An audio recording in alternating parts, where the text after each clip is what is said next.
Welcome back. It's been a while since the last time I opened my Steam library to highlight some of the worst games imaginable. Today, it opens again. The last 10 years gave us some truly exceptional experiences, but you don't need me to tell you that. You've been playing them since 2010. What you want from me are the worst. The games you've never heard of, the games you can't buy anymore, and the games that you wouldn't even if you could. But we'll be doing things a bit differently this time. Good games get awards, and bad games should too. It's time to celebrate every game-breaking bug, all the bad voice acting, and each terrible mechanic. These are the worst games of the decade.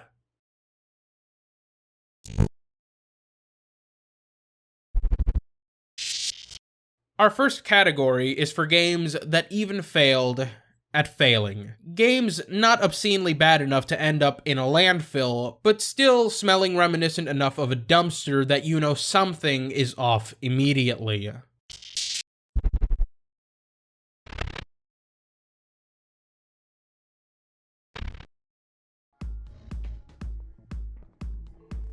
Dark is best described as a stealth game that hates stealth games. It's a game full of so many contradictory gameplay elements that you wonder what the goal actually was. Was it to create a compelling vampire experience? Was it to make a good stealth game? Those concepts almost seem at odds with one another, and Dark realizes this with its miserable failure to do either. In Dark, you play as a vampire named Eric, who is in search of his sire. Dark has, perhaps, the most self-incriminating first level I've ever played, where everything wrong with it is showcased so prominently that you'll immediately uninstall and refund. In this level, you travel through a museum, and you quickly realize that basic stealth concepts, such as the ability to distract enemies, are locked behind a skill system. The game also, despite having many long shadows to hide in, has no visibility mechanic. If you can believe it, this isn't the only stealth game you'll see featured today that forgot to include stealth elements, but this is definitely unique and quickly becomes so when you realize that, once spotted, you have no manner of fighting back against enemies, so you die instantly. There's several remedies to an issue like this, but Dark has none of them. The game has limited saves per area, limiting what you're able to experiment with. The enemies have a ridiculous field of view, their movement patterns are inconsistent, you move slowly, you move body slowly, but the two most outstanding issues are definitely the hive mind mentality of the AI and the skill system. When spotted by one enemy, every enemy seems to know exactly where you are or your general vicinity. What absolutely kills Dark dead is its beyond atrocious skill system where necessary stealth skills are sold piecemeal, which makes the game literally unplayable if you decide to invest skill points into the wrong categories. Spending points in abilities that actually diversify the gameplay is a mistake, because there's only 3 categories that matter. It's impossible to take down anyone without making noise or being spotted unless you have points in those areas, which you need to do so as soon as possible. To be fair, these other abilities don't really work, because they come with the same issue of needing further upgrades to not make any sound, and they're broken. The teleportation is broken and never goes where you need it to. The distraction doesn't actually attract a group of people, and you can only do it in front of the enemy anyways. This is, by far, the only vampire game I have ever played where I felt weaker than the humans. And I'm not the only person who felt like this. I joked about the first level being so bad that you'll want to immediately uninstall, but the vast majority of players did exactly that. I played a good chunk of this game, and you get achievements for making it to certain levels. Steam will then tell you the percentage of players that have gotten that same achievement. Get ready for this. Only 28.6% of players made it to the end of the first level. Only 20.1 made it to the second, and only 14.8 made it to the third. equally hilarious, only 17.1 fed on 5 enemies, and only 19.3% have used vampiric powers 50 times. Once I had had quite enough of this game, I decided to pursue outside investment in my skills. Upon becoming truly immortal, I broke the game by loading into the floor, and as it turns out, all the AI does know exactly where you are when an alarm is triggered. Dark is a game that no one wanted to play, probably because it's non-functioning until you upgrade your abilities, and even then you are still susceptible to failure that is almost entirely out of your control.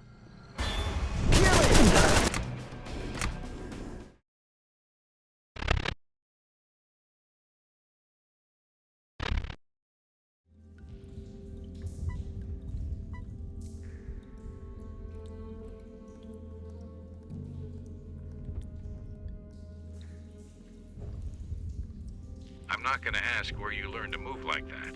Oh, come on. It's called body control. Jeez, get a girlfriend. Shadow Harvest is one of the first examples you'll see today of what happens when complete amateurs try to create big-budget AAA experiences without any sort of understanding as to how those games are constructed. Simply put, Shadow Harvest is every brown and yellow third-person shooter that came out in 7th gen, made with the elegance of a dog trying to use a pair of scissors. In a more technologically advanced world where blah blah politics and blah blah dictators, you play as either Alvarez or Myra. I stress either here, and that's important for later.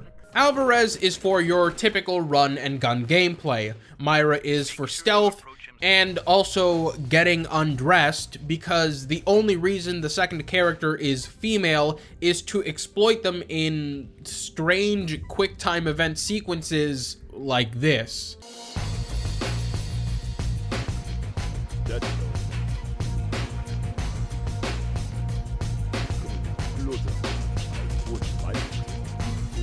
The problem with the both of them is that their sequences typically require more polished mechanics than the game is able to provide the player with. Alvarez's gunplay is terrible because the muzzle flash makes it impossible to see where your gun with already uncontrollable recoil is firing, and if that wasn't bad enough, and there weren't already enough post-processing filters being used in this game, the entire screen blurs as you reload, again making it impossible to see enemies. This makes all the combat a complete joke, especially when you face off against snipers that can instantly kill you and you can't even shoot back because the muzzle flash takes up half the screen. Myra, on the other hand, has an even harder time because the enemies are all hive mind, and if you alert one of them, they all know where you are and you have limited options to fight back. Luckily, the enemies are also very stupid, so cheesing your way through an area isn't impossible, just tedious and unrewarding. Admittedly, her stealth has the ability to actually be fun, but that's quickly ruined when the enemies can inexplicably see you through a 1-inch crack at the bottom of a window several yards away as you hack a computer. Neither of the characters are great, but you'd think they would complement each other even with shoddy mechanics, but they don't, because they don't have the capacity to. The trailer for this game and its description on Steam both lie and say that you can change characters at any time to approach situations the way you'd like, and while that's technically true, it has no practical application. While you can physically switch between them, there's certain situations requiring that you not get spotted at all, which means that you must use Myra to sneak into locations with her cloak. And it's in these sequences that Shadow Harvest quickly wears at your patience, because the game doesn't really amount to anything but frustration, since nothing else is of any interest or worth playing through. Well, the voice acting might be, with how hilariously terrible it is. Amazing. I have heard about this technology, but I thought it was a myth. We are going to finish our last test series this week. After that, the Raven processor will even be able to clock objects beyond the 600-pound limit. Unbelievable.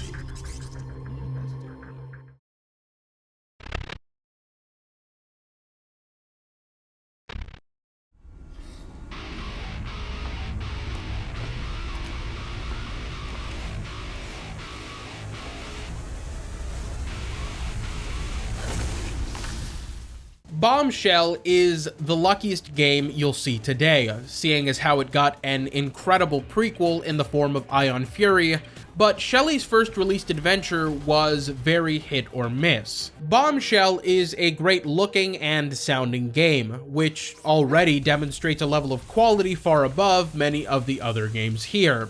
And it's important to point that out because of how the quality of the game's fidelity juxtaposes the quality of its gameplay. Bombshell seems to try as hard as it possibly can to make its gameplay a chore, despite it being an alright game at its core, by needlessly dragging on its levels with what can only be referred to as vapid annoyances, bolstered by a wide range of weapons, upgrade abilities, and enemy types.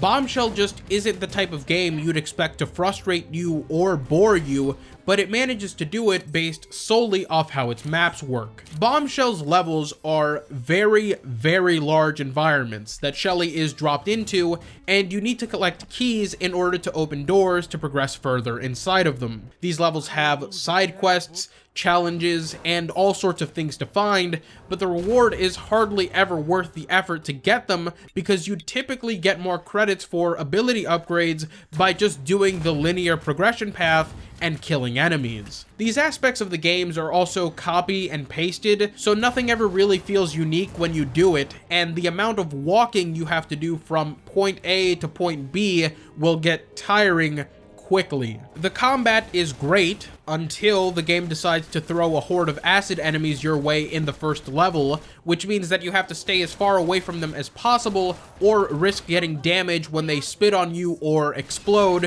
which happens about 99% of the time. Bombshell's levels have a serious issue with visual clarity, so these tiny enemies that explode and damage you with acid can just blend into the environment and burst whenever without you noticing them. This is why the game never reaches the level of great, because while the individual pieces are fun and you can have a blast with them when the game isn't being tedious, it is tedious with how long its levels are, the amount of pointless backtracking you need to do, and its lack of enemy variation in the context of the scale of its levels. With all this said, Bombshell's quality does shine through at times when you can chain abilities with the primary and secondary weapon firing modes to obliterate enemies in a couple of seconds.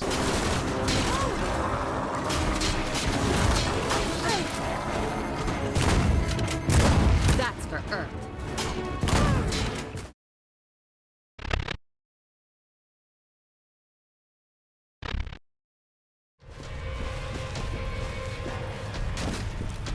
Who's praying now? Who the fuck are you? The police.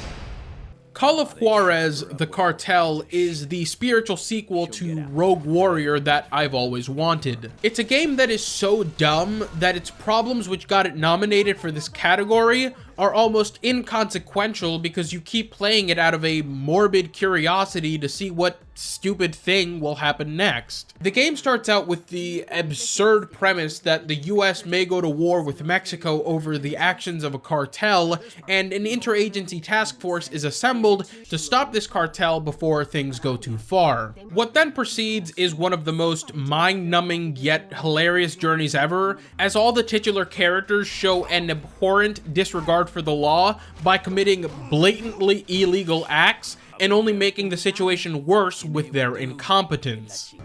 Someone was careless. Or someone talked. What are you saying? I'm saying someone dropped a goddamn dime and it sure the fuck wasn't me. No, because it's never the white guy who's the bad guy, right? Give me a fucking break, S.A. What the hell is wrong with you people? These acts include, but are not limited to, getting confidential informants killed, planting evidence, stealing evidence, false accusations of criminal activity, and my personal favorite, outright domestic terrorism. The degree to which this game does not care about its story making any sense is admirable, especially because it is funny at times, like when the characters infiltrate a strip club and have to convince the security that they're a group of swingers and they want nothing more than to get sex counseling advice. A game like this wouldn't be complete without immature sex jokes, and this game has a lot of them. I think you're going to like the gun I have for you. It's very big. But Chica, you look like you can handle a big one. With that out of the way, the cartel sucks. Its gameplay is something you sit through to get to its cutscenes, and that's only if you find them worth the time like I do.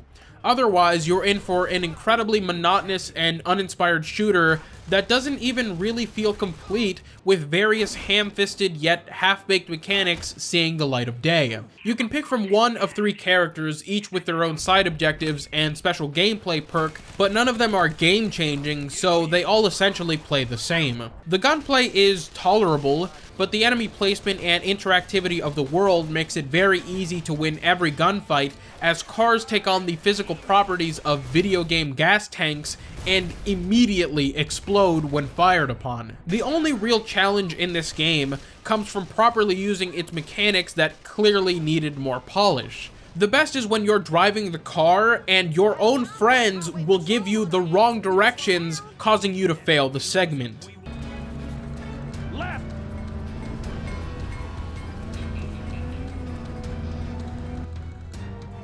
The Cartel is a game that you can tell was rushed out the door, but it still manages to retain just enough of what the original vision was to not be frustrating to play. Couple that with its absurd story, and you have a game that is not really worth playing through at all, but if you do, you'll at least have some good laughs along the way.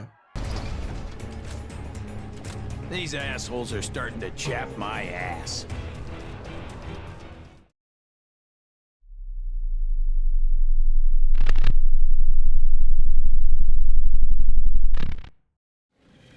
The reason Bombshell is the worst at being the worst is because it's a game I genuinely have fun in, even with its problems, because it displays a degree of sophistication that no other game you'll see today does. Bombshell is also really helped by the fact that its protagonist isn't a bumbling idiot with the personality of a machine learning algorithm. It was obvious from Bombshell alone that Shelly wasn't just Duke Nukem with mascara, and I like to think that Ion Fury is the full realization of that, even if it was done by different developers. And that's it, folks. That's the end of games that don't make me want to vomit out of my ass. Our next category begins our gradual descension into hell.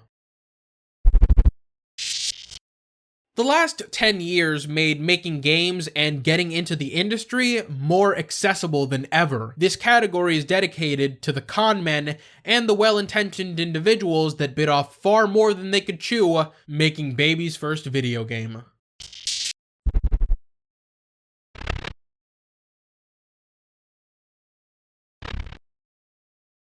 My father always said that it's our dreams that reveal our deepest nature. If that is true, then I'm lost. The fun thing about Past Cure is determining whether it is a commendable attempt at a game or the height of arrogance. Either is valid given the evidence the game provides, because it is absolutely awful, although not without some interesting concepts. Past Cure, otherwise known as Fever Dream John Wick, is a game about an army veteran named Marcus who somehow gained psychic abilities, trying to figure out a grand conspiracy with him at the center of it.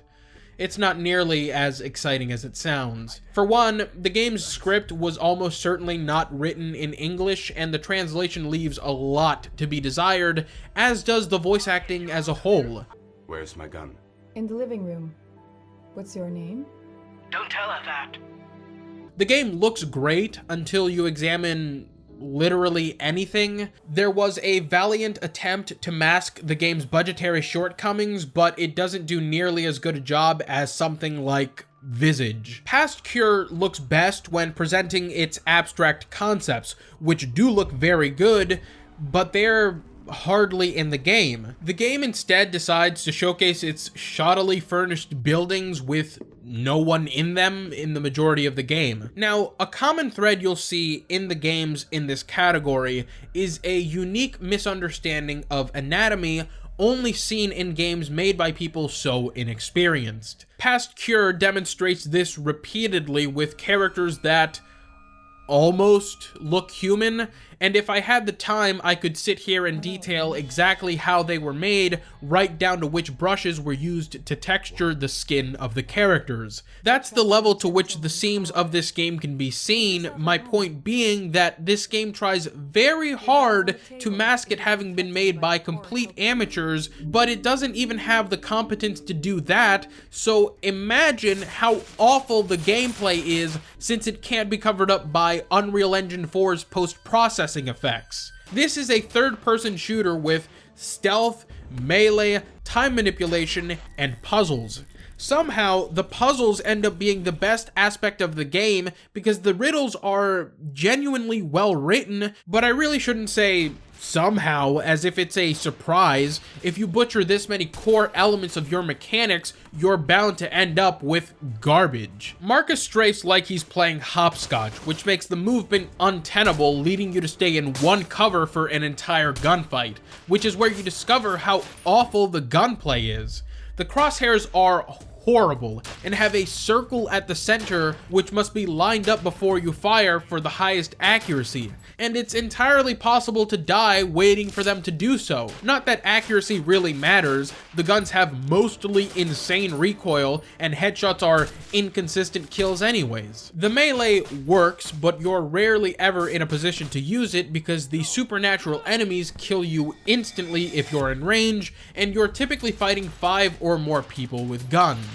If you use your powers too much, the mannequin men appear and kill you, which could be interesting, but because everything else is so bad, just becomes frustrating because the powers are almost necessary to have a fair game experience. The stealth is just crouching, that's it. If you get spotted, the end. And you're going through all this for a story that doesn't make any sense because nothing is ever explained. Nothing is explained. But I had to find this out from a video on YouTube because I couldn't finish Past Cure. In addition to everything I've already mentioned about this complete joke of a game, it also has bugs, like this one.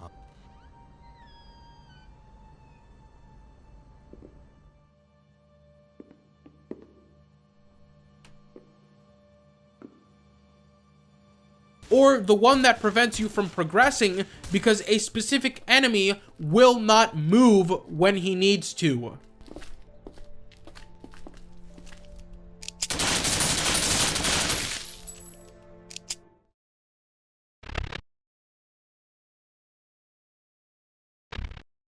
Here, take this. A wrench? Why a wrench? Because I only got one crowbar, and I have no intention to give it away. Well, I got bad memories with crowbars anyways. Mitchell, by the way. Joe, but everyone calls me Boston Joe. Alright, Joe. Let's save your friends from spiders with vaginas. Hunt Down the Freeman is a game taking place in the Half-Life universe about an HECU named Mitchell Shepard seeking revenge on Gordon Freeman. Not a terrible concept by any means, but it's a game that quickly balloons out of control and mutates into a poor man's Metal Gear Solid 5. It really says a lot about Hunt Down the Freeman that even I can draw this comparison, considering I haven't played The Phantom Pain. It's an experience that is more a collection of cinematics than it is a full game, but for all the wrong reasons. I'm a big advocate for games that are more story-driven, but the reason I make this remark is because the gameplay portions of this game are so outrageously unplayable that you likely see more cutscenes than you do gameplay. Not that you want to see the cutscenes, mind you, because they're dog shit, but my point is that there's something seriously wrong with your game when you spend a decent chunk of it flying through levels with commands that make you invisible to AI because the game is so poorly designed. The main problem with Freeman is how directionless it is. In sharp contrast to Valve's own titles, Hunt Down the Freeman is designed more like an open world game than it is a linear shooter. Levels are enormous, and where you're actually supposed to go is usually a mystery, as if it's left up to interpretation. Because it's riddled with bugs, you're also constantly second guessing yourself on how to proceed. The amount of times I asked myself whether I wasn't understanding what the game wanted me to do, or if I just needed to no-clip, was countless. Things just happen in this game, levels end with no real reason to, furthering the confusion. With the amount of cutscenes this game has, you'd think there'd be the ability to infer what you're supposed to be doing, but not really. The cutscenes are almost entirely independent of the gameplay. You could just watch the cutscenes and fully understand what's happening in them without the context of them being part of a game. To be fair, this isn't just on the horrendous level design, it's also how enemies spawn. The Combine appear to behave like idiots, but it's really just how they spawn into any given encounter that makes them appear brain dead, which is especially egregious given that part of this game takes place during the 7-hour war and you can just run past any synths you see. It's genuinely hard to criticize this game because it's barely a game. They created all these assets, but just putting a player and several enemies into a confined space does not make gameplay. There's nothing comprehensive about this game. What little it attempts falls flat on its face, likely due to a misunderstanding of Half-Life's design ideology and overall inexperience. In essence, it's baby's first video game, but with high production value, something that's obvious in its story in addition to its gameplay. Hunt Down the Freeman's story is a 14-year-old's fan fiction realized in video game form. Its story, its characters, their designs, their dialogue, all exuded from the lens of a child or someone equally as impressionable. Mitchell is a cringe lord and the personification of teenage angst. I always saw you as a hero after that day. Hero? You're talking to a villain, my dear. The hero inside of me died many, many years ago when I was young. Isn't every villain a hero in their own story? Not in this one. This is only made more absurd by all the ridiculous tone shifts in the narrative, like the introduction of Colonel Q. There's also the unintentionally hilarious, like when Mitchell's self-fulfilling prophecy of everyone dying around him becomes apparent. That's not a curse. You made a deal with the devil. Here, you have it. There's also the infamous ending. I can explain. You lied to me. No, that wasn't the deal. He told me. Mitch, please. You betrayed me. You used me. You fucked up my face. And now... Mitch, please. I can explain. You have my permission to die.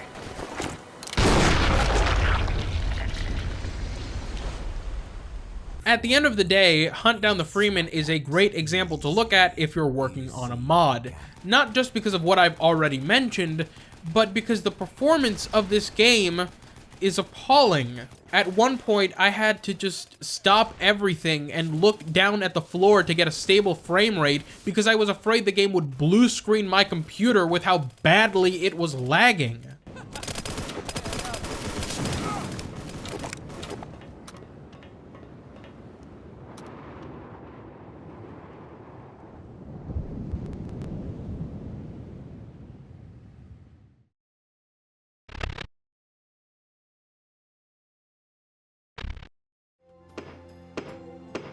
Unearthed: Trail of Ibn Battuta is the quintessential amateur video game, to the point where you almost think it's a parody instead of a full game that you're meant to play and enjoy, a la Duty Calls. In Unearthed, you play as Discount Nathan Drake as you and your sister, who enjoys pleasuring invisible penises, try to find a long-lost treasure. Unearthed is like a game on fast forward. You arrive at a temple, do the simplest puzzle ever, do some obstacles, do more puzzles, fight someone, and shoot people, all in the span of 15 minutes.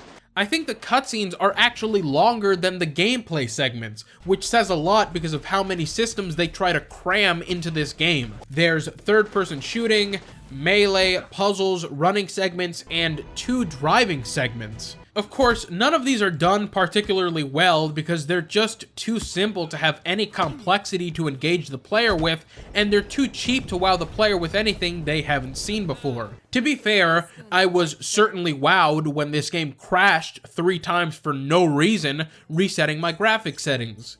I was also wowed when I beat the game and realized that Troy Baker had done voice work for it.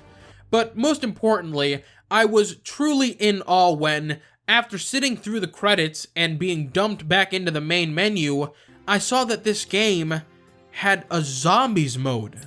Seriously, this game has a mode where you can choose any character, go to any map, and just shoot zombies. Why? Why not?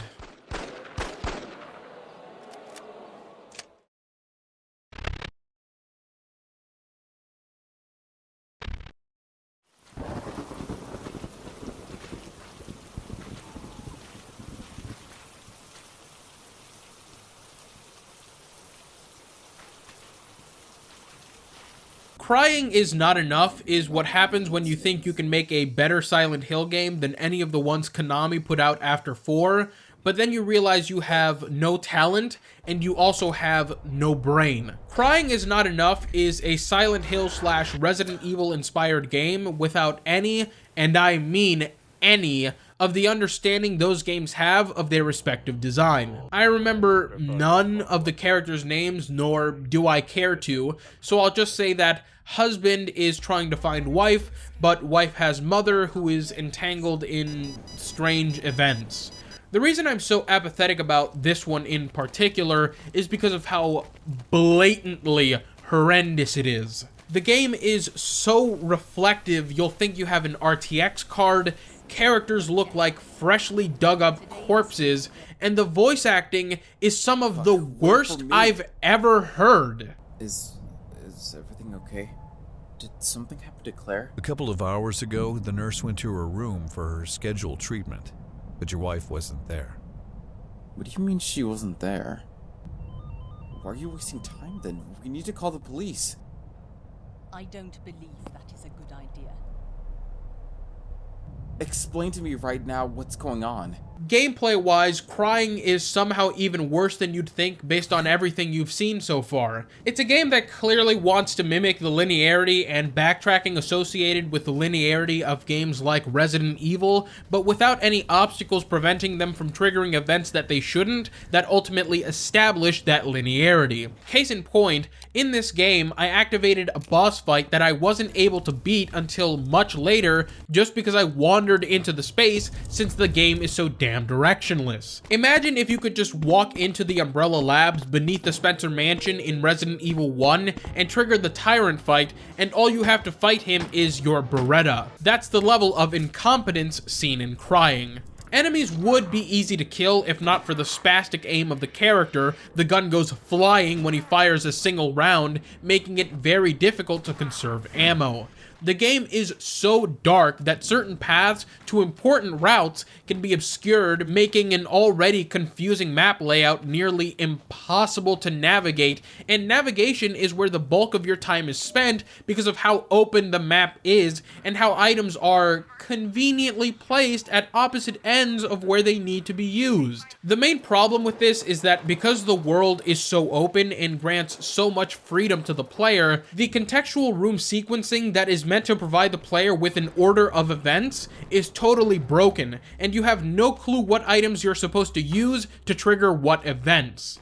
You better get used to running, because you're going to be doing a whole lot of it, but don't forget to mute the game if you're playing it near anyone, because the running sounds like something you'd hear in an adult SFM animation.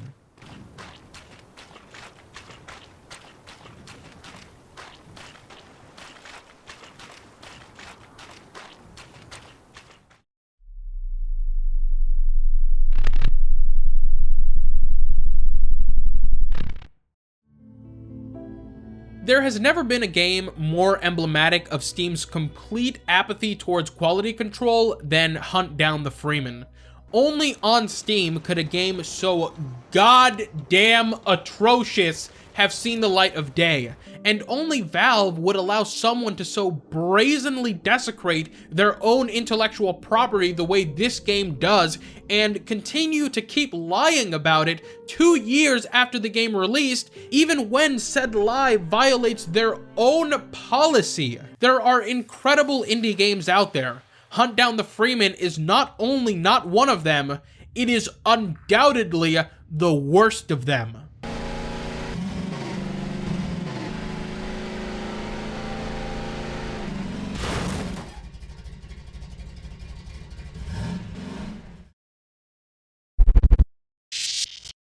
Developing a licensed game is the equivalent of starting a marathon by shooting yourself in the knee. You have no time, no money, and no passion. It's time to talk about some licensed games that fail to clear the lowest bar imaginable.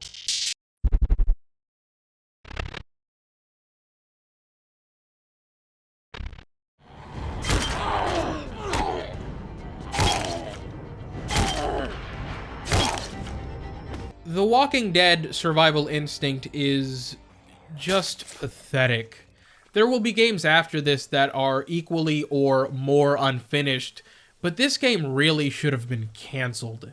Featuring an embarrassing lack of polish that is only seen when a publisher tries to rush a game out the door, you'd think that alone would be the reason this game is so shit, but it isn't. Terminal Reality, not to be outdone by the incompetence of Activision, also puts on a masterclass of how to design a game to be as boring and painful to play as possible so no one actually completes it. In Survival Instinct, you play as Daryl Dixon, with the game serving as a prequel to the first season of The Walking Dead.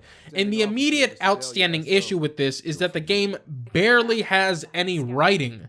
It barely has cutscenes. Norman Reedus and Michael Rooker, who reprise their roles as Daryl and Merle respectively, are given nothing to do, and you can't even play as Merle, which will never cease to amaze me. So from the very beginning, you're basically whoever doing whatever, because the game forgot to have a story, and all its side characters are about as interesting as a bucket of cold piss. What remains is one of the most broken and infuriating experiences ever. The first time I booted this game up, it gave me a clear warning to stay away by only rendering a small part of the screen where you could see through walls. Nevertheless, I persisted. In Survival Instinct, you're trying to make your way to an army base, and you stop several times along the way in small towns to gather supplies and recruit other survivors. Every single mechanic in this game is complete garbage, so none of this is fun. For starters, the methods you're given to defend yourself are all made so you're at an inherent and illogical disadvantage to the walkers. You can stab the walkers in the head to insta-kill them from the back, but not the front. You can only do that if you get into these awful scripted sequences that were designed solely for controllers, where you have to line up the cursor to their heads as the entire screen shakes. In the same vein, you can hit walkers with various blunt objects, but you can't just target the head to destroy it. Sometimes you hit them in the chest, and they drop dead, which makes no sense. It should be mentioned that, as terrible as all this is, it's significantly worse on PC because the mouse is bugged. Even if you turn off aim assist, which comes on by default, the mouse still snaps to random objects. And I really mean random objects. Objects with no importance will have a certain magnetic pull to them, and when you couple that with the game's irremovable mouse acceleration, you end up with a jank fest where you literally cannot control your actions, making it impossible to do anything. If you can stomach all this and continue to play, you'll realize that the survival system is just terrible, because you go through all this trouble to get them in your party, and then you send them to get supplies, and they come back an inch from death with a single ration or very little fuel. It's unbelievable how bad this game is, but it doesn't end there. There's segments where you have to use your gun, so ammo conservation is out the window. There's routes you can take in your car which have predetermined stops, making fuel conservation impossible, and all of this because this is a linear game which has its survival mechanics fisted into it like you would stuff a turkey's ass on Thanksgiving. But my favorite is this bug I found. This game is so lazy that I actually got caught in a loop where the zombies kept spawning behind me as soon as I looked away from their spawn point. Done.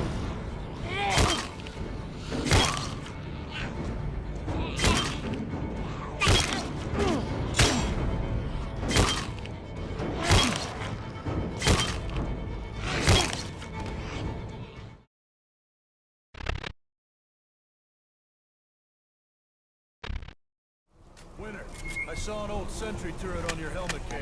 You remember where it was? I do, sir. We'll run and grab it. Follow me back. I got you covered, man.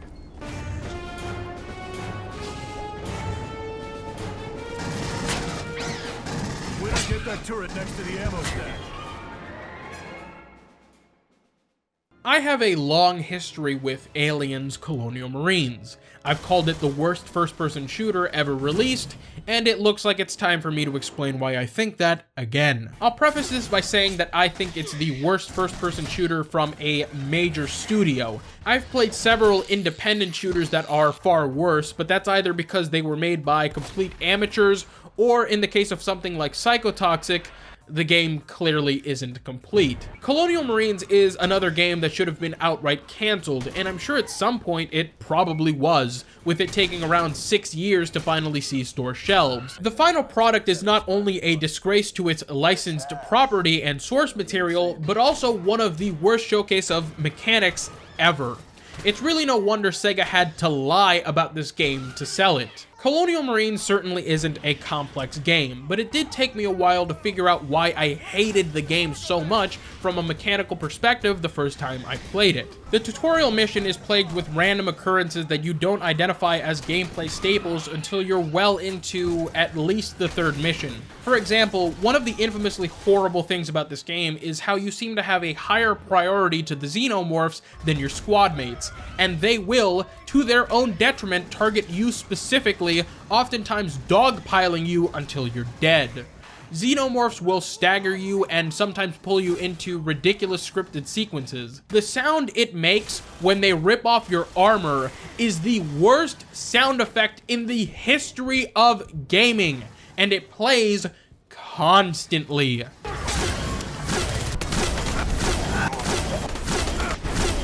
I don't know why someone associated that sound with armor, but to me it sounds like you're being lit on fire.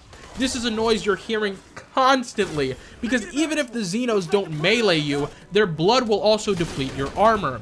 Every single gunfight in this game leaves you with considerably less armor and health that you had going into it, even if you land every shot, because there's no way to reliably avoid damage.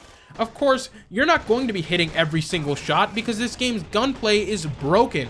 With every weapon, your aim shifts around, leading you to miss shots that you should be landing.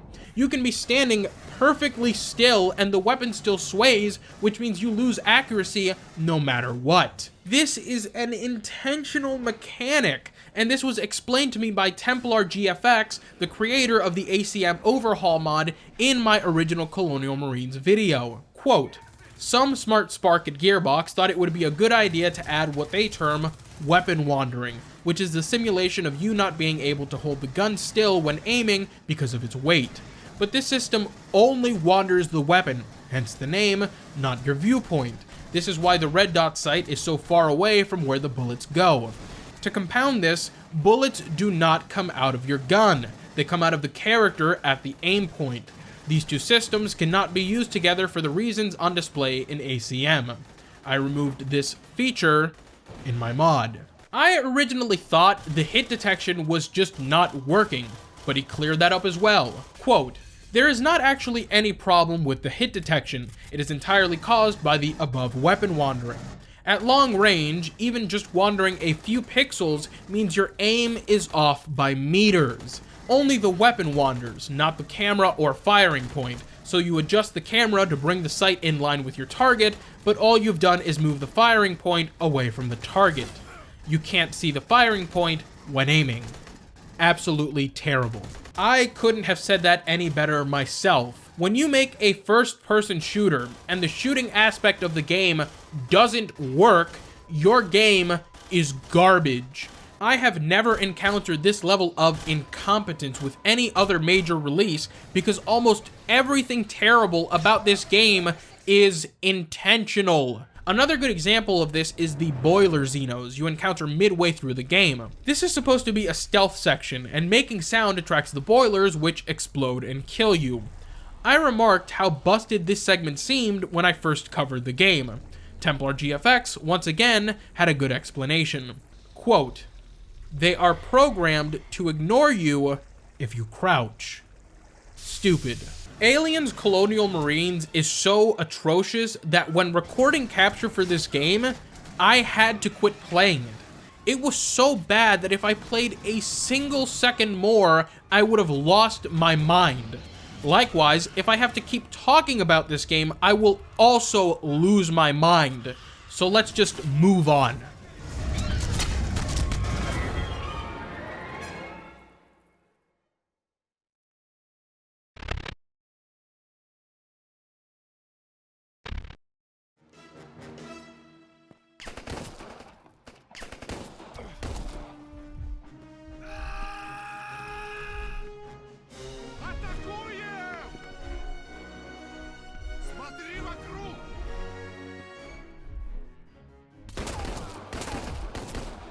Rambo, the video game, is a more traditionally bad game.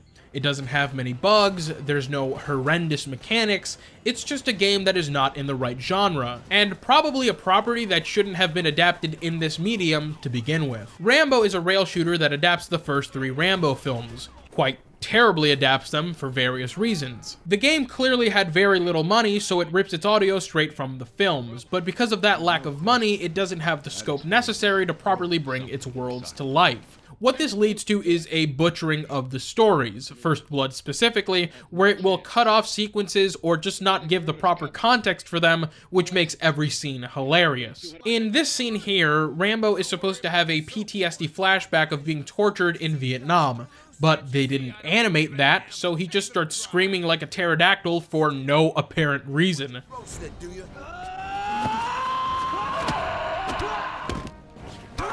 Even the scenes that are visually adapted one-to-one are terrible because the audio mixing is horrible and you can't hear anything. I'll take you a few miles up the road. There's a truck stop there. You can eat something. Something here? Me. I'm stopping.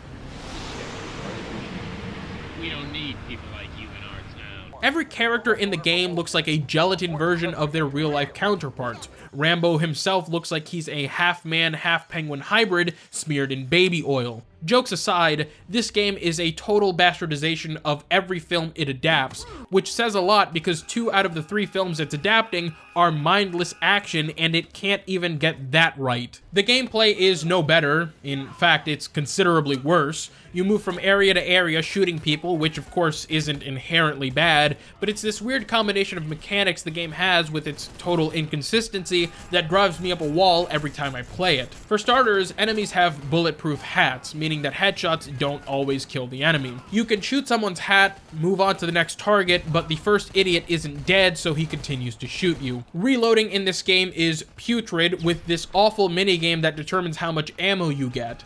Admittedly, I despise active reload just as a concept, but but in this game in particular, it feels like an annoying gimmick that serves no real tactical challenge to the player, and that's pretty bad for one other reason. Rambo regains health in what is referred to as Wrath mode. Rambo starts screaming, which slows the game down, and for every enemy killed, Rambo regains health. It is entirely possible to activate Wrath mode and get into the reload minigame at the same time. The reload is then slowed down as well, and because Wrath mode depletes the second you toggle it off, you have just wasted it entirely because you had to reload. The mistake they made with Wrath mode was tying slow motion and health regeneration together.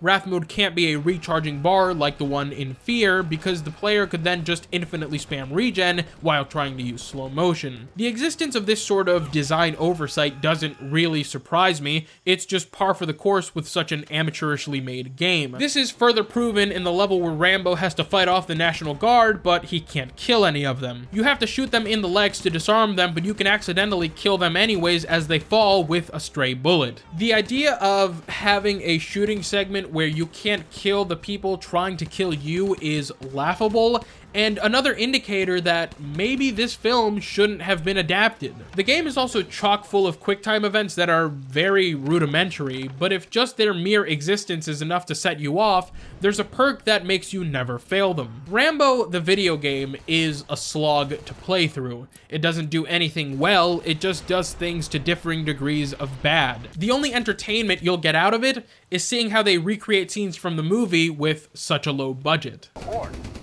We're going down! Sit down now! Come on! There's men down there! Our men! You mean your men! Now sit down, sir!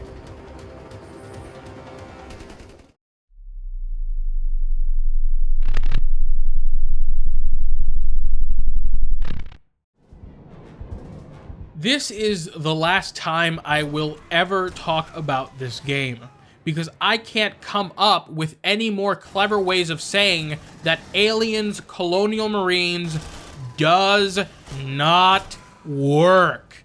My hatred of this game stems from the fact that it just doesn't function properly. And quite honestly, I feel like I'm in Bizarro World when people tell me that it's not that bad, or that it's not even in contention for the worst first-person shooter. As someone who has actually played the games that people say are worse, I can tell you that they are not nearly as broken. In fact, Colonial Marines makes them all look competent by comparison. It's just a shame that this is a licensed game, because if it wasn't, you'd be seeing it in our next category instead.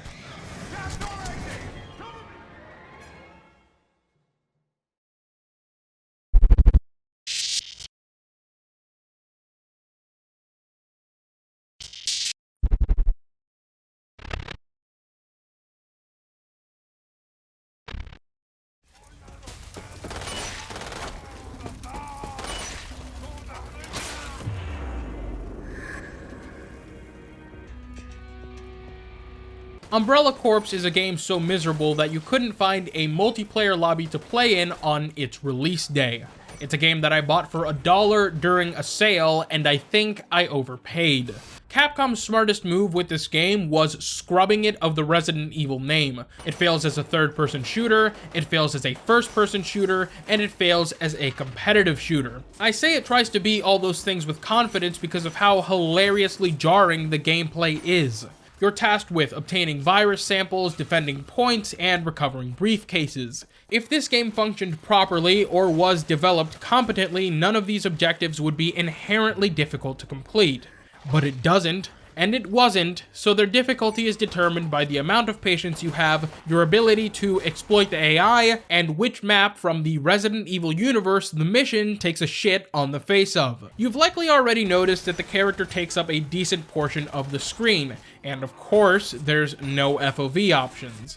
When you aim rifles, you go into first person and the low FOV persists, becoming a problem because of how hard it is to see enemies around you. For pistols, you don't even go into first person. You zoom in on the character's hand, but you can still see their head because what this game needed was even less visible screen space. The gunplay is very important because of how the AI behaves. They're either totally brain dead and you can run right past them, sometimes never even seeing a single enemy in the mission, or they obliterate you. This likely isn't helped by the horrendous zombie shield mechanic that makes you stop moving so they can swarm you, or the terrible placement of objectives in domination where they can flank you from all sides. The inconsistency with the AI leads you to attempt various pseudo speedrunning methods so you don't even come into contact with them so they don't have the chance to kill you.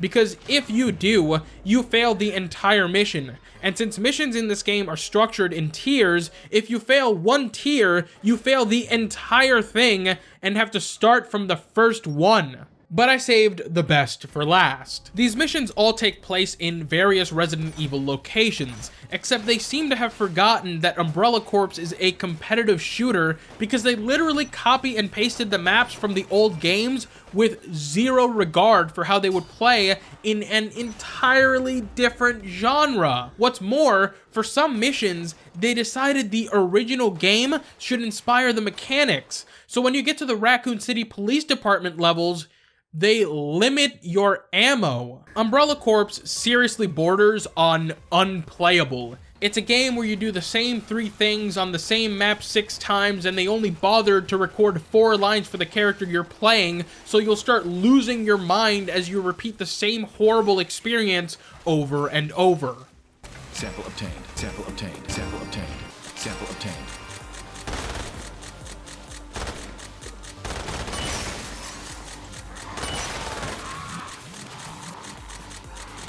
This one's mine.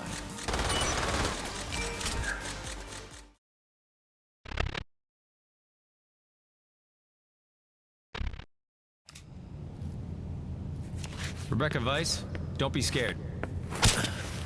Scared? I'm furious. Listen, lady, you're a high-profile activist and your file's got a 5-star pain-in-the-ass rating. Mindjack is a boring game. Not just boring in the sense that it's bad and offers no excitement because of how terrible it is, but boring because it's been outdone in terms of its terribleness as the years have passed by. At the very least, Mindjack functions, which is a lot more than can be said for some of the games you'll see after this. That doesn't make it good, it just means that there's really nothing notable about it beyond its hilarious and sad attempts to mimic the Western third-person shooters of its time. Mindjack is a third-person cover shooter where you can hack into the minds of your enemies. An interesting premise executed poorly because this is the entire game. You're guided through a very thin story by countless shooting segments in corridors that all play the exact same. Hacking into other enemies isn't even really necessary, as you have the ability to use downed enemies as mind slaves that turn on their allies. You can acquire these mind slaves incredibly easily because of how dumb the AI is, almost letting themselves be killed so they can join your cause.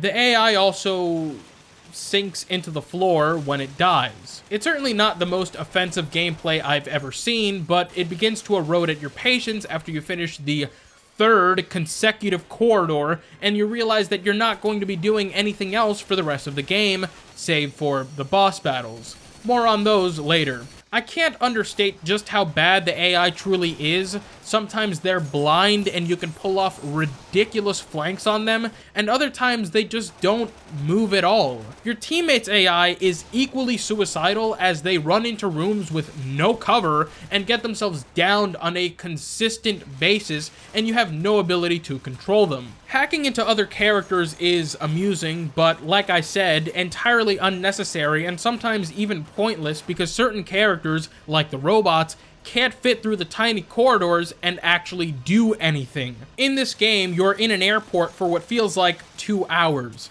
Then you head underground and do the same thing 17 more times until you get above ground and do the same thing 10 more times. Then you fight a boss. Mindjack has the worst boss battles ever, mainly because you don't have to fight the bosses. Not all of them anyways. In this fight, you can just run around the area and the boss will be defeated by a timer. I ran into the middle of this fight getting shot from every single direction, and then the boss fight just ended.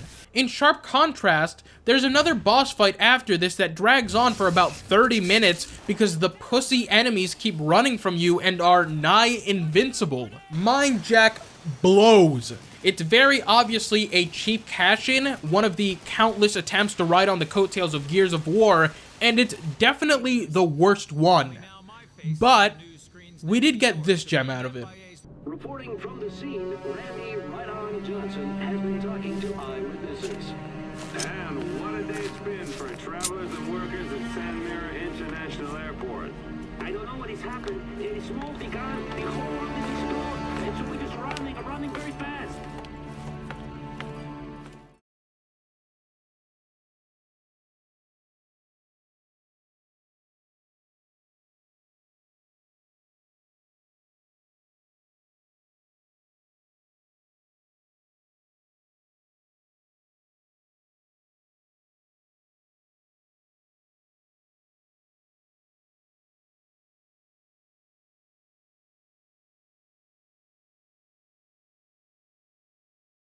The Quiet Man is the most puzzling game you'll see today. The fact that this game made it beyond a single pitch is absolutely baffling, leading me to believe that the game that we got is much different than whatever was greenlit into production. There has never been a game more ungrateful of all the work that goes into developing a game than this one. It could even be argued that there was significant meddling during its development cycle that got us such a complete disaster and abomination. The Quiet Man is a game where you can't hear anything. All of its gameplay and its entire story play out with nothing being audible except very muted sound effects. There are no subtitles for spoken dialogue, and there are no subtitles when the characters sign.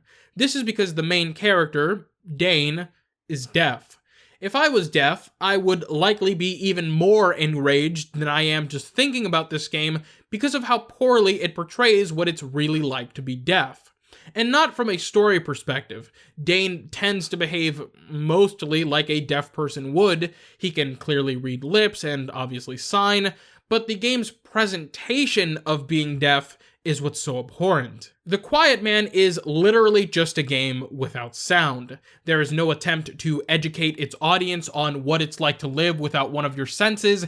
It just presents itself and expects the player to make sense of its lunacy without the context of how a deaf person actually perceives the world. Instead, it's more like you're just robbed of your ability to hear randomly and have to navigate the world without any of the preparation a deaf person has had. It's difficult to put into words how infuriating it is to sit through a game for 3 hours with cutscenes playing without the ability to understand any of what's going on. All I could think in the back of my head was, I can't believe someone actually made a game like this. The intent was obviously to try to put the player into the shoes of Dane, but it doesn't work because Dane knows what's happening and we don't. The gameplay is just a vehicle for the story, and while that sounds reductive and potentially even insulting towards game narratives as a whole, trust me, it isn't. It's a beat 'em up with zero variety. You enter a room, you fight people, you leave the room, and repeat until another insane cutscene plays. Making any sense of this game's story is almost impossible, especially when it presents you with a twist at the end after the credits roll. This game received exactly one patch, and only after it was clear what a creative failure it was. The Quiet Man answered, adds sound and subtitles, and this is where the shit really hits the fan, because once you can comprehend the story, you realize it's atrocious. Dane, the main character, was abused as a child by his father, Robert, after Lorraine, his mother, was accidentally shot and killed.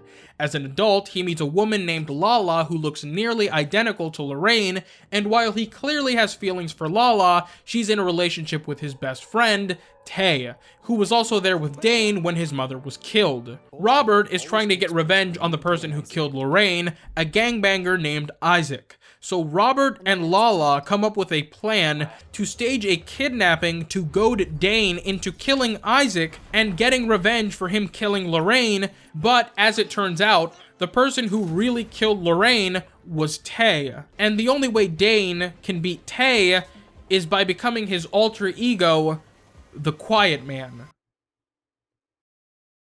What?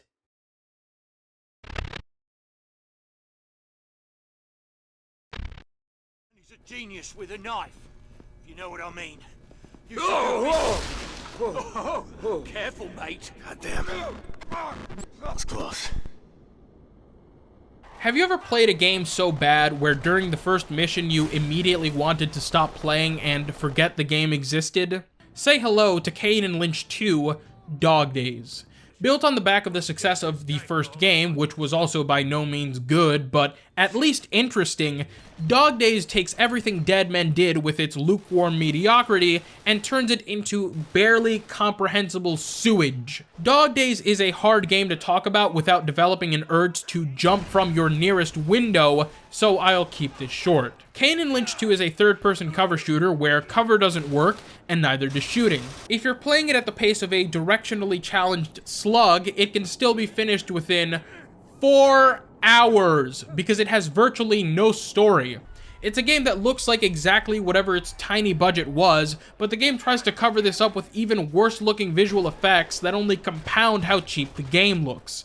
When you get into the first gameplay segment, you realize your camera is the first enemy, because it bobbles as if someone was actually holding it behind the characters, a move which I'm sure got many people to return the game immediately. You can turn this off, but I'm not sure who this feature appeals to in the first place, and it's on by default. Once you get to some real enemies, you realize just how horrible the gunplay is, with sets of enormous crosshairs designating where your bullets actually go, as if the gun had 15 different barrels it could shoot from. But don't worry, for every round that hits an enemy, you get a hit marker. It's baffling how the gunplay is also bad in Dead Men, and they made it worse here. Sometimes headshots don't do anything, and entire sprays in range barely land. And that's the whole game. You enter a level, you shoot some people, there's a lot of incoherent screaming with atrocious audio mixing, like this. It's me, Mr. Kane. I can use an hand like you. Therefore, I make this offer. Mr. Lynch. And then the game is over. The game just ends. I've had people legitimately tell me that every design decision in this game is deliberate, so this game is right where it belongs, because it's apparently deliberately shit.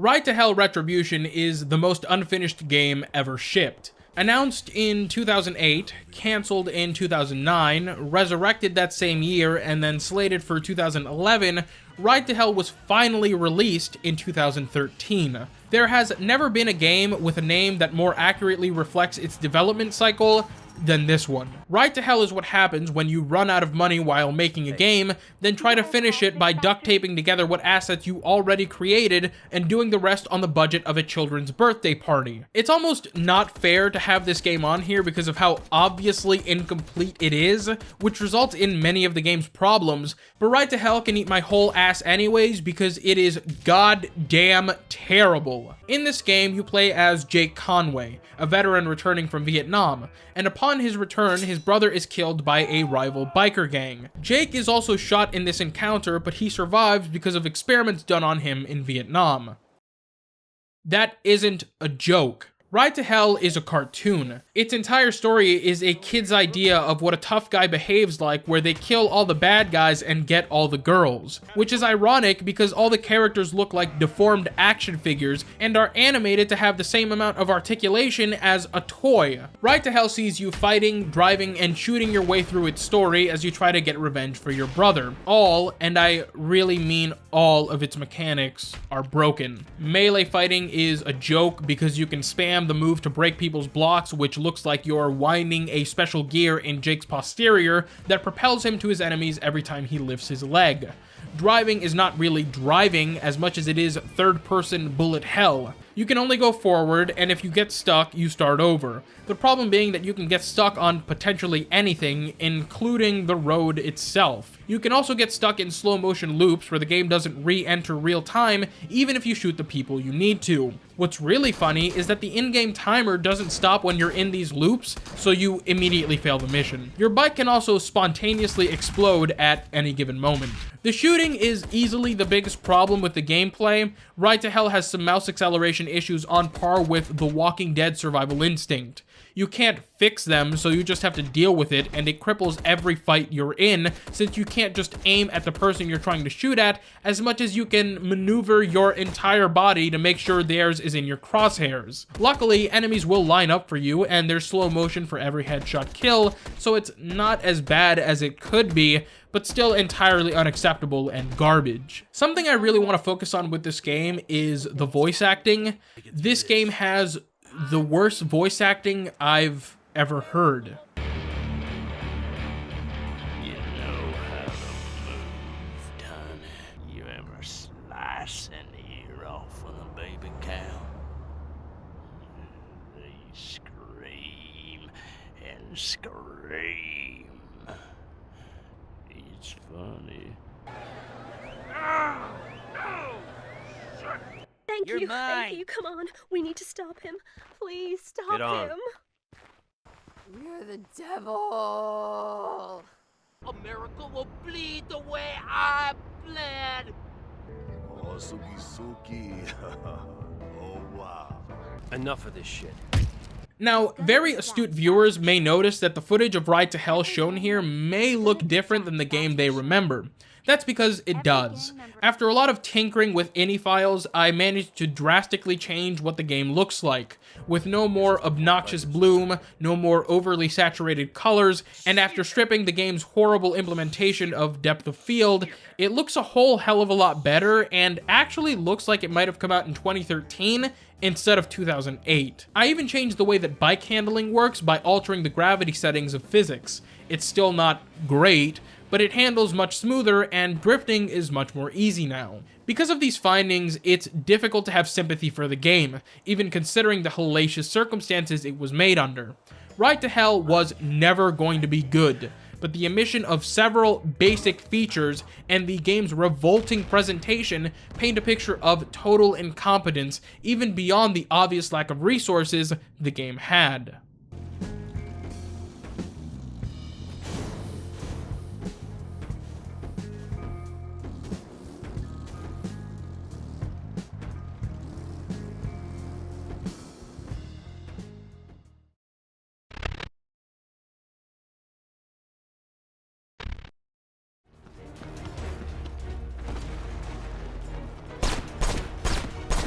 Ammo.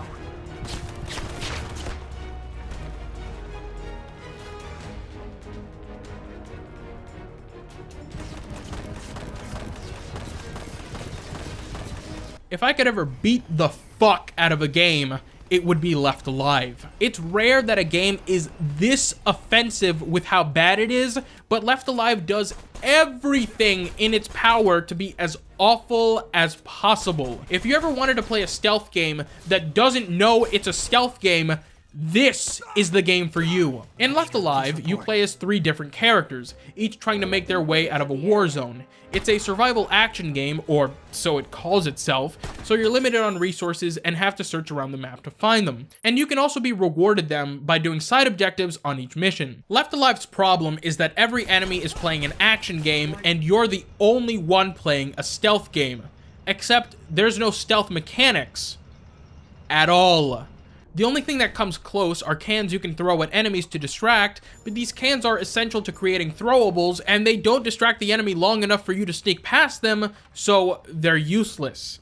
If you come across an enemy with their back turned, you can't execute them. There are no executions. You have to melee them if you have a melee weapon, and that takes time and makes noise and lowers the durability of the weapon. Caution, close quarters weapon damaged.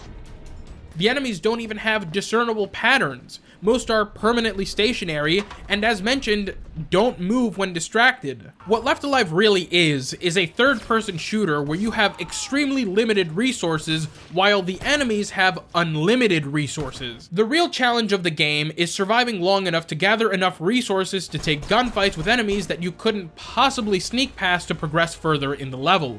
Except, oops, the gunplay is shit and the cover system is broken. Enemies take an inordinate amount of shots to go down, and you'll inevitably miss some of those because of the way they flinch when shot. There's also no headshot multiplier until you beat the game. You have to beat the game to unlock headshots! So that's ammo conservation and consistency in fights out the window. But wait until you see how the cover works. It doesn't. You can leave cover, you can climb over it, and you can jump over it. But I'm not sure why those last two aren't the same thing and activated by one key, but they don't work anyways. You can press it and nothing will happen. Like here, where I lose my mind because I got stuck in cover while trying to do stealth. All of this goes to why this game is so poorly designed. There's 1,000 different things the game tries to teach you because it has 1,000 different mechanics except the ones that matter. It has a weight system, it has weapon durability, it has stamina, bleeding, crafting, looting, and inventory management. There's so many menus you have to go through to select the action you want to take that by the time you do, the enemy may be gone or may have already spotted you after you started the confrontation and killed you. The loading screen has 61 different tips to read. And for what? Even if you do the horrible stealth, the enemies are omniscient and know where you are anyways with the slightest sign of provocation. It's like they spent all their time developing mechanics for another game and didn't tie those secondary mechanics into the core game, making it as infuriating and terrible as it is. The best example of this is what happens when you're near an enemy. The game has a laughable stealth indicator at the top, which I think they realized didn't do anything, so they just tell you when an enemy is near you. Caution, the enemy is approaching. Caution, the enemy is approaching. Caution, the enemy is approaching. Caution, the enemy is approaching. Left Alive is unquestionably the worst game of 2019, despite looking like a game from 2009. But your PC will think it's a game from 2029 because the optimization is awful. On a GTX 1070, I got 45 frames on low. Like I said, this game tries as hard as it can to be as bad as possible.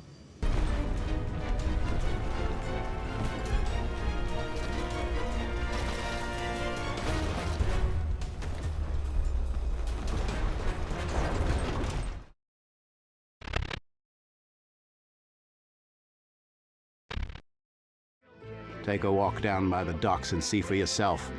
He's the guy pissing all over his sailors. You mean he's actually pissing on his own men? Aye. Says the golden rum toughens their hides. Raven's Cry was released in January of 2015 and was immediately the worst game of the year. It came out unfinished, containing more bugs than the Amazon rainforest, including an infamous one where the characters' voices would be distorted because of the load the game put on the CPU. That's right, baby. Old Pete's gonna give you a proper ride. Why don't we go into the room, Pete? I've been waiting for you all day. What? You ain't enjoying my company? Of course not, Pete. You know you're my favorite. Get up, Millie. We have to listen to What are you doing? I'm not done with that bitch. Hey, don't you turn your back to me, boyo. Calm down, friend. I just need her for a minute. She'll be back on your lap in no time. Have a drink on me. Are you fucking bastard? Bastard. Now you listen to me. The sooner you tell me what I want to know, the sooner you can go over there and take care of that piece of shit. What do you want, Christopher? You're costing me money. You're gonna lose more than money if you don't shut up and listen to me. Fast forward 10 months, and the game was re-released under a new name. Vendetta, The Curse of Raven's Cry, featuring numerous bug fixes, balancing changes, re-recorded dialogue, and a lot of additional gameplay. Although I commend the effort from Reality Pump to fix their own game, something that is always welcome and encouraged, Vendetta is still horrendous. I've thrown around the word unplayable quite a bit here, and Vendetta is yet another game that falls into that category. In Vendetta, you play as Christopher Raven, who is hired by a Spaniard official to murder one of his fellow officers. Instead of getting paid for the assassination, however, he's double-crossed, and the rest of the game plays out with you trying to find a new ship and a new crew. What is a somewhat interesting start to the game is quickly squandered when you get to gameplay and realize just how hard it is to do anything. Vendetta is a game where it's insanely difficult to acquire resources, which could be a reflection of how hard it must have been to buy a ship and hire a crew in the 17th century, but even considering that, the game's difficulty is more derived from deliberate underpowering of the main character and a seemingly endless number of broken mechanics. This is all demonstrated perfectly when you get to the first hub. The ship you obtained prior to arriving is not very good, and if you'd like to do any repairs or upgrades, that's impossible because of how much that costs and how much little money you have. You have the option to buy another ship, but that's again impossible because the ship costs 10 times more than what you have, even if you got the most amount of money possible in the game's tutorial. You can do side missions for money, but one includes going to a remote island to settle a debt for one of your crewmen, which cannot be done because it involves ship combat. And like I said, your ship is horrible, so you will always lose. Another side mission involves you saving a woman of the night, but good luck saving her when you're fighting off two people. Vendetta's combat just doesn't work. I can't describe it any other way. It often feels like you're waving around a magic wand instead of a sword that doesn't do anything, while enemies have lightsabers that maul you. You can miss swings that should hit, like the enemies are ethereal, and blocking is totally unresponsive. There's a set of options you have while fighting, like drawing your gun or kicking the enemy, but they're incredibly hard to pull off spontaneously, and if you miss your shot, which is entirely possible because of how wonky the aiming is, it takes anywhere from 5 to 7 seconds to reload. Vendetta is an open world game that forces you into its linear story path because it's not possible to do anything else with how weak you are. Even if you manage to overcome the game's outstanding lack of polish, it has the audacity to lock weapons behind levels so you can't use them to further gain influence by completing other side missions. And that's no easy feat, by the way. If the broken mechanics don't deter you enough, the game's horrible optimization will. The performance gets so bad at times that you have to start measuring it in seconds per frame. The final straw for me was the ship battles. In addition to the terrible performance during them and how awful your ship is in comparison to other ships you can randomly get paired against on your way to a destination, they play atrociously. There's a billion different controls the game never articulates to you that are essential to navigation, like how to ride with the wind. The cannons have delay, which makes firing them accurately practically impossible, and the tips the game gives you, like ramming smaller ships, seems to be a flat-out lie, with your chances of a successful board being lower than the percentage of completion the game shipped at. It's also worth noting that they spent around 9 months reworking the game and didn't change any of the hilariously bad cutscenes. All of the characters still have the same broken eye lines and zero facial expressions. In one of these, you can even see a Fraps frame rate counter at the bottom. The dialogue is also just laughable, and the tone shifts dramatically in conversation for no apparent reason. Fate always seems fit to take the best among us. Peterson was a good man. Now this Tyranno bastard. To hell with Tyranno. Did you see? See what? That sword. Your man Peterson was killed the same way my father was. The bastards that killed my family, they're back. Vendetta is garbage, and if you need any further convincing of this, take a look at this bug I found where leaving the tavern in the tutorial freezes every character on the screen.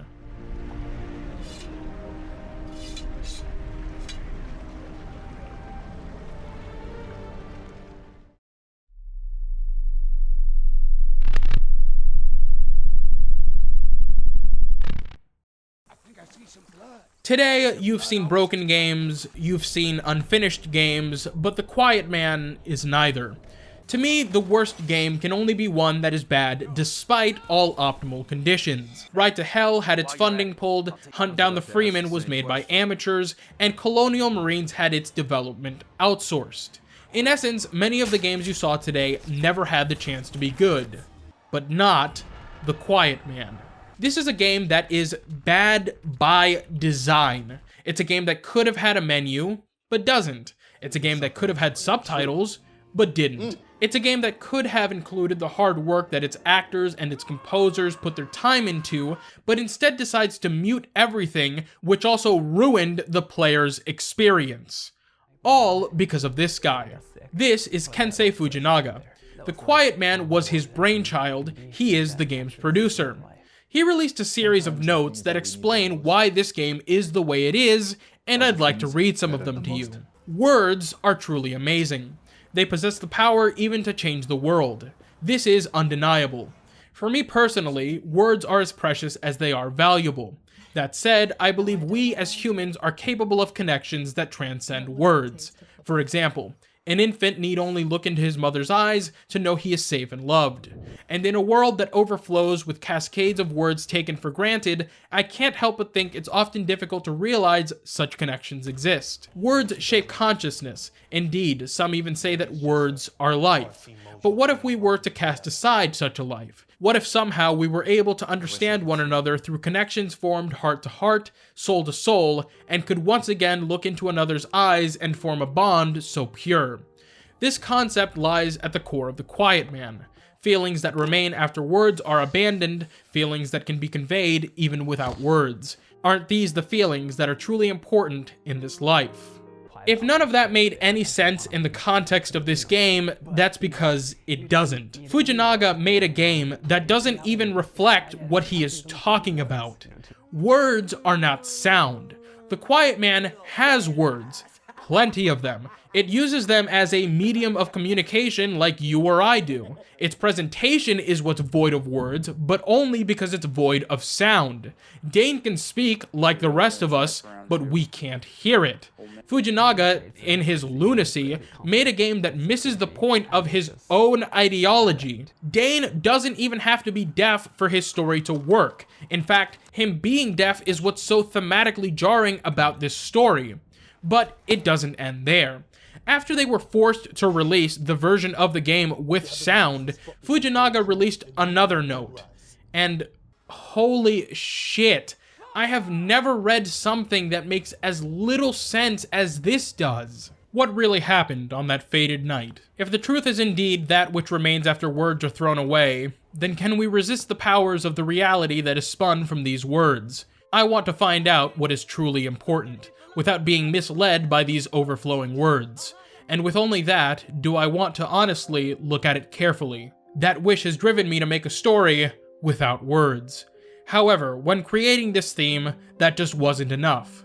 Yes, it really felt like half was missing. Approximately 1 week after release, via a free patch update, The Quiet Man will be reborn. A second version with sounds and words titled The Quiet Man Answered.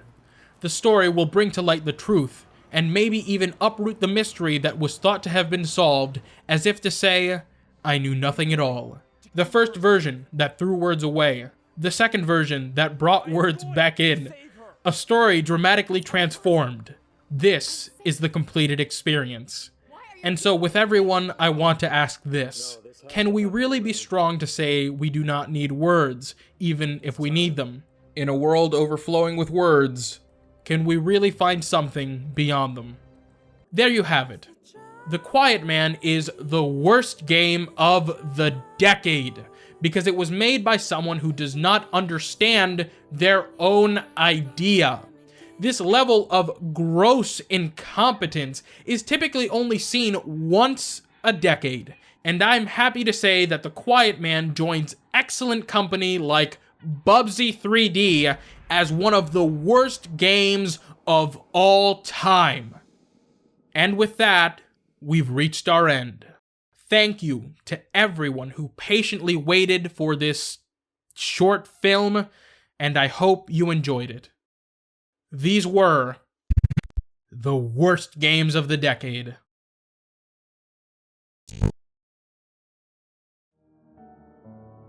Hey there guys, I hope you enjoyed the video. I'd like to give a special thanks now to everyone who became a patron during the making of this video. Thank you to Ann Peck, Ariel Voss, Cameron Fairs, Connor Hicks, Daniel A. Hudson, Darren Kimball, Decepticon Swag, Eddie Meltzer, Eldex, Eternash, Ethos, Faraj Barak, Final Fash, Gabriel Gomez, Gidmodo, Hessarian Blade, Jared NDN711, JCC Gamer, Justin Charity, Kenny Nunez, Last Boss, Lolwell and Teapot, Mekai Lawrence, Naveed Mustani, Navon Lowe, Nico Randall, Oxice, Psycho Render, Rennie Pade, Santiago Selly, Sleepy Red Panda, Vendi, Vera, and Windows 07.